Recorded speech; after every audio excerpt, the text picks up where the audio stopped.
Ça, c'est la toute nouvelle Genesis G70 2022. Qu'est-ce qu'elle propose de nouveau cette année? Eh bien, c'est ce que vous allez découvrir maintenant.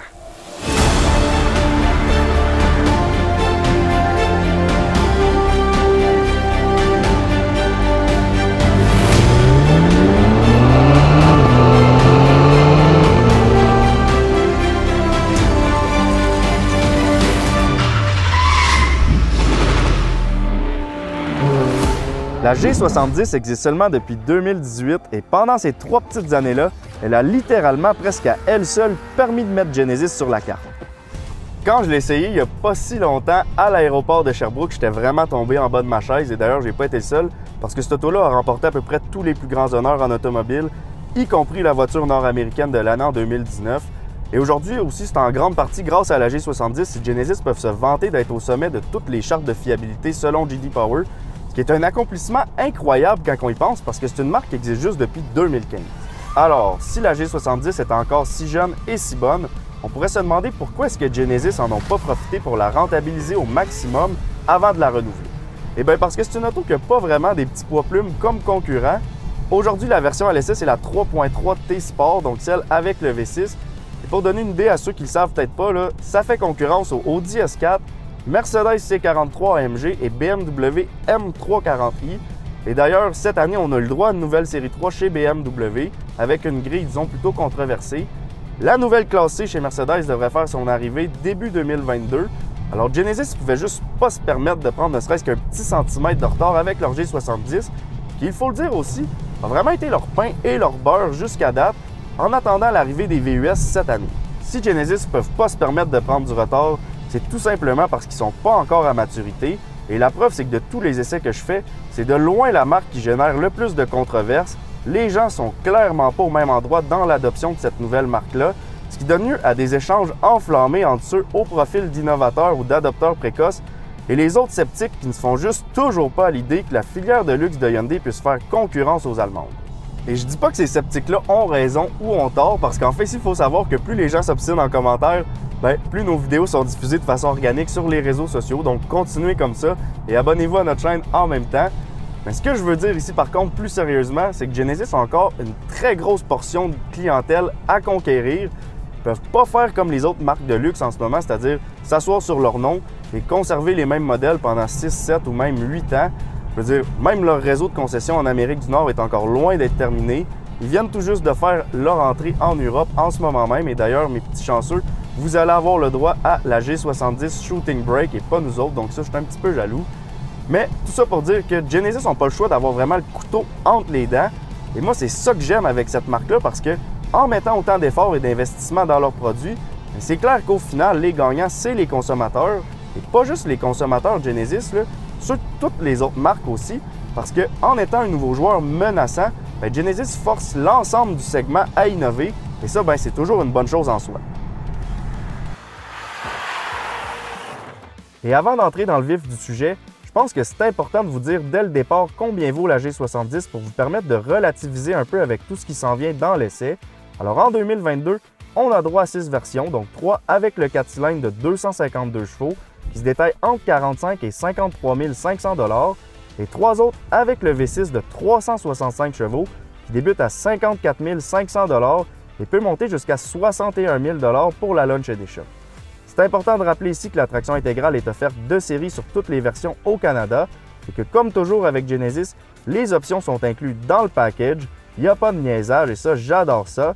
Et si on compare avec la Sainte Trinité allemande, je vous invite à peser sur pause, mais on parle de différences de prix quand même assez intéressantes à équipement égal, sans compter que Genesis offre la garantie 5 ans 100 000 km sans frais, ce qui, ça aussi, est assez intéressant du point de vue des consommateurs. Donc maintenant que vous savez un peu mieux ce qui se passe ici avec la G70, à quel changement est-ce qu'on a droit cette année? Je vais débuter sur la piste aujourd'hui et comme je disais plus tôt, ce que j'ai entre les mains, c'est le modèle 3.3 T Sport, donc celui à 59 000 $. Et si je commence avec l'aspect purement mécanique, il faut dire que c'est pas mal pareil à l'année passée parce qu'on a toujours le même V6 de 3.3 litres biturbo qui développe 365 chevaux et 376 livres-pieds.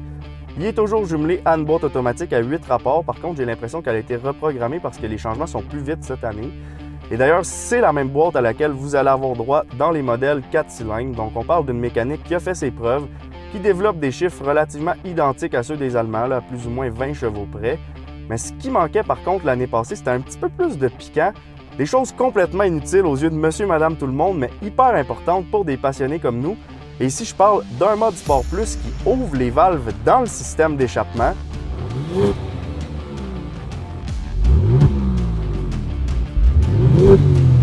Et même un launch control.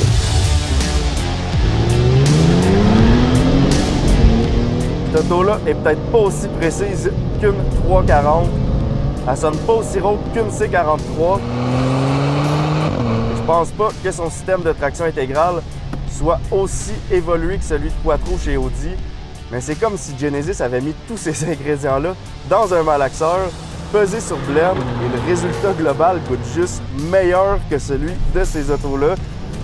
On peut boucler le 0-100 en seulement 4,5 secondes, mais moi, c'est vraiment la précision du volant qui m'impressionne. Les informations de la route sont transmises de façon instantanée à mes mains. C'est hyper direct. Et en virage, le châssis est parfait, les freins sont parfaits, la transmission est rapide. Ouh!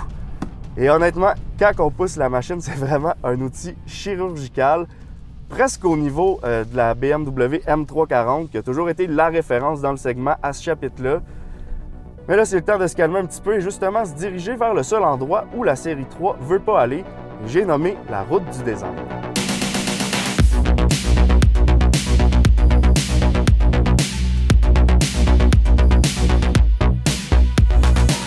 Évidemment, c'est le look le plus grand changement sur la G70 cette année.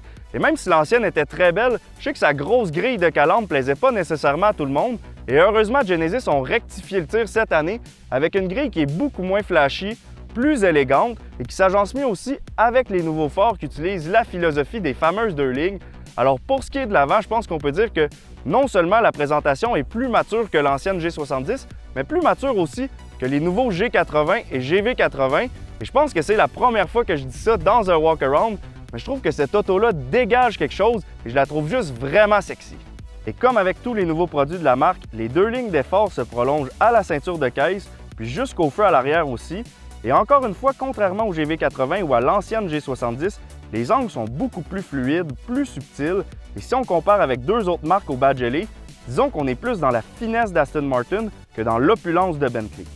Honnêtement, j'ai pas beaucoup de reproches à y faire pour ce qui est de son look. J'en ai pas parlé, mais on retrouve même des vraies prises d'air latérales fonctionnelles pour refroidir nos gros freins Brembo. Ensuite, les jantes de 19 pouces sont aussi vraiment magnifiques. Et il y a peut-être juste la couleur qui n'est pas vraiment ma favorite. Je pense que le rouge y va mieux. Et j'aurais peut-être aimé aussi avoir 4 vrais pots d'échappement plutôt que des ovales ici. On se serait plus rapproché des AMG. Mais sinon, c'est pas mal A1.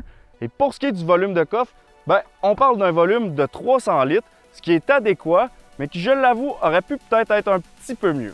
D'ailleurs, parlant d'espace, notez que les places arrière sont elles aussi limitées, surtout au niveau du dégagement pour les jambes, ce qui est un petit peu dommage.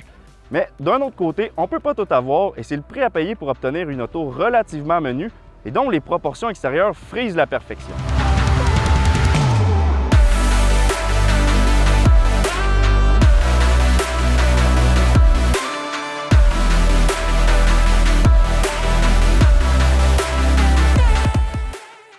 Mais quand on prend place à l'avant, là, on oublie rapidement le manque d'espace à l'arrière parce que c'est vraiment de toute beauté ici. Et comme à l'extérieur, je trouve que la présentation est plus mature par rapport à l'année passée. D'ailleurs, ce que j'aimais un petit peu moins avec l'ancien modèle, c'était l'interface de l'écran multimédia qui me rappelait un petit peu encore l'héritage de Hyundai. Mais cette année, c'est plus le cas. On a droit à un nouvel écran de 10,25 pouces avec la nouvelle interface Genesis qui est vraiment superbe. Ensuite, autre chose que j'aime, c'est qu'on ne trouve pas beaucoup de surfaces de type plastique piano noir. Enfin, on en retrouve juste ici. Et on a aussi beaucoup de vrais boutons physiques. Et ici, Genesis sont allés un petit peu vieux jeu. Et je dis ça dans le sens le plus positif du terme, parce que si vous aimez conduire, vous n'aurez pas besoin de passer par 25 menus dans l'écran pour activer l'air climatisé. En fait, on a juste à peser sur un bouton et c'est réglé, donc c'est très fonctionnel. Et ça, j'adore ça. Sinon, les matériaux sont riches, les cuirs rouges avec surpiqûre diamantée augmentent beaucoup le sentiment de luxe à bord. Même chose pour l'aluminium brossé dans les portes et sur le tableau de bord, c'est très beau.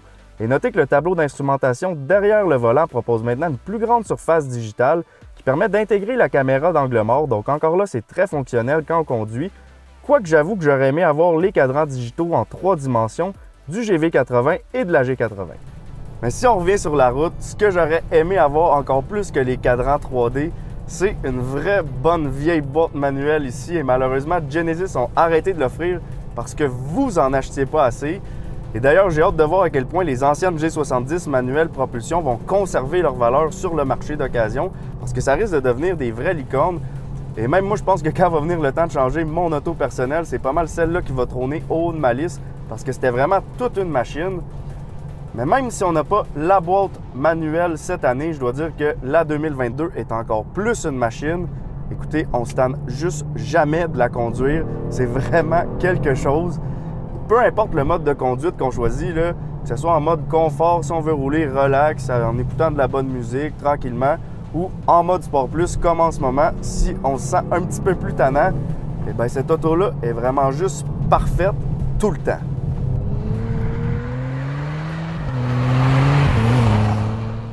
C'est donc sur ce que se termine l'essai et normalement je prends moins la peine de sortir à l'extérieur pour conclure, mais pas aujourd'hui, oubliez ça, je reste sur la route derrière le volant. Donc si la G70 vous intéresse et que vous voulez faire votre propre essai routier, je vous invite à faire exactement ce que j'ai fait, c'est-à-dire passez voir l'équipe chez Genesis Estrie et demandez-leur les clés. Et là, si vous faites partie encore des sceptiques qui pensaient toujours que Genesis c'est pas mieux qu'une Hyundai Elantra 2004, je vous invite à l'écrire en commentaire pour commencer. Ensuite, allez l'essayer, la G70, soyez pas gênés. Et après ça, revenez commenter votre propre commentaire pour nous expliquer pourquoi vous aviez tort. On ne vous jugera pas. Et en même temps, n'oubliez pas de cliquer sur j'aime parce que ça aussi, ça nous aide beaucoup à avoir plus de visibilité. Et comme le veut le mot d'ordre ces temps-ci, c'est toujours bien d'encourager local. Donc, sur ces sages paroles, je vous dis, on se revoit bientôt pour une prochaine capsule.